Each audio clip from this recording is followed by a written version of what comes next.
I've flown plenty of times. Airports, boarding passes, the same tired safety instructions. Nothing ever changes. Flying became routine for me, almost dull. But not that morning.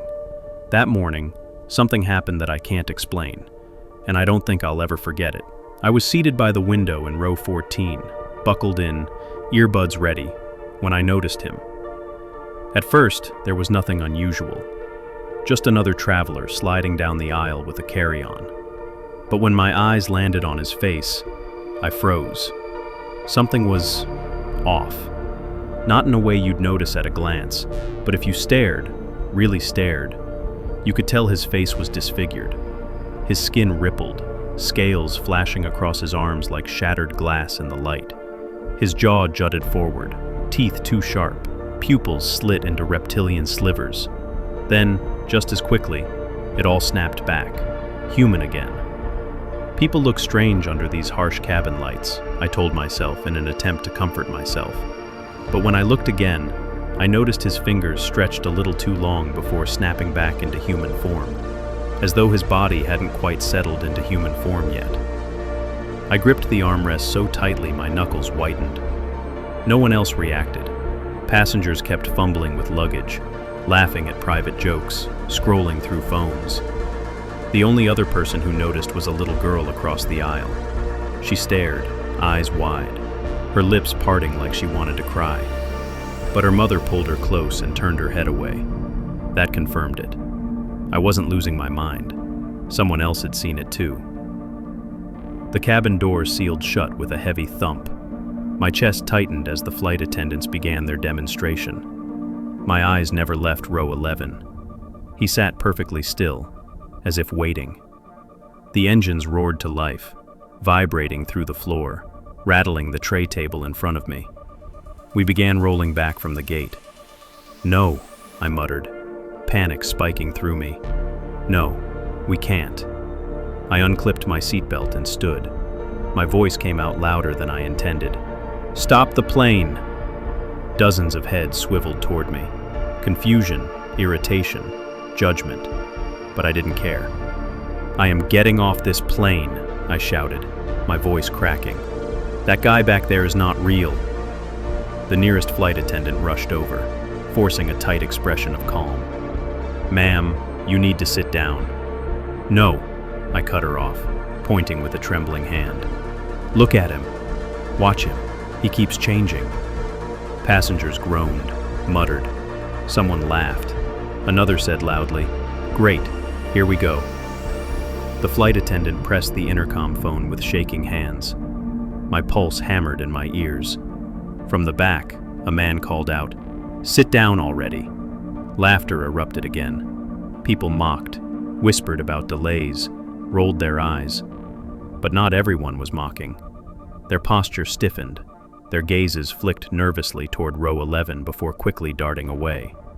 A few looked like they believed me, but they were too afraid to stand with me. The plane lurched to a halt. The captain's voice filled the cabin. "Ladies and gentlemen, we're experiencing a slight delay. Please remain seated." Relief washed over me, but only for a moment, because I realized they hadn't stopped for him. They had stopped for me. Airport security boarded minutes later. 2 officers walked swiftly down the aisle, all eyes following. Mocking comments filled the air. "Thanks a lot, crazy lady. Hope you're proud." Someone even clapped sarcastically. But I didn't care. I grabbed one officer's arm. "You have to listen. He's not human. Don't let this plane take off." They tried to calm me, to guide me off. My heels dug into the floor. "Just watch him, please." Row 11 hadn't moved, not an inch. He was as calm could be.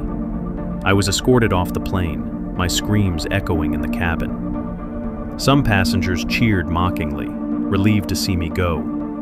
Others stayed stone silent, refusing to glance at row 11. In the terminal, I tried to explain everything.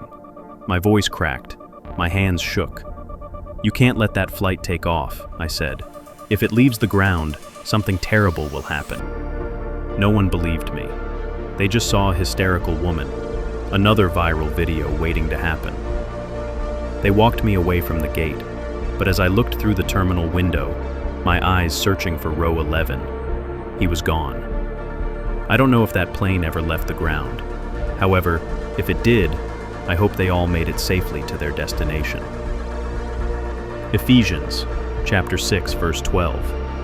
For our struggle is not against flesh and blood, but against the rulers, against the authorities, against the powers of this dark world, and against the spiritual forces of evil in the heavenly realms.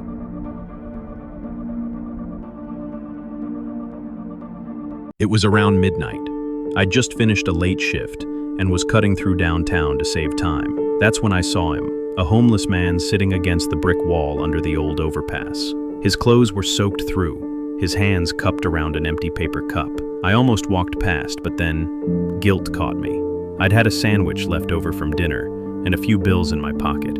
It wasn't much, but it was something. I stopped, handed him the sandwich, slipped the money into his cup. He looked up slowly, and he said quietly, "You're one of the good ones." I nodded, said it was no problem. But before I could step away, he said something else. "You want to see something?" I froze. He was staring at me now, really staring. Then he tilted his head toward the alley beside him. Dark, narrow, half-lit by a flickering streetlight. "It's just back here. It's something special, man. Don't worry, it won't take a second." I told him I couldn't, that I was tired, that I needed to get home. He nodded like he understood, but then leaned forward, his tone changing, softer, almost friendly.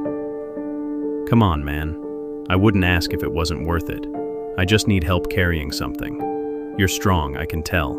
Just 1 minute, you'll see." I could tell. Those weren't new words to him. I stepped back, said again, "I can't." He smiled faintly, dropped his gaze and mumbled, "All right then, maybe next time." I walked away, but something about the way he said it, "maybe next time," stuck with me. I could feel his eyes on my back until I turned the corner. The next morning, curiosity got the better of me. I took the same route again. The man was gone. No blankets, no cup, just a dark stain on the concrete where he'd been sitting. I still pass that street sometimes on purpose, sometimes by accident. I've never seen him again, but every time I walk by, I can't help but think, if I'd followed him that night, if I'd taken just a few steps into that alley, what would have happened? Maybe nothing. Maybe I'd have helped him and gone home. Or maybe I'd have disappeared. Galatians, chapter 6, verse 9 says, "Let us not become weary in doing good, for at the proper time we will reap a harvest if we do not give up." It's a powerful reminder to keep showing kindness, especially when it's not easy. But even as we try to do good, we need to stay wise. Compassion matters, but so does discernment.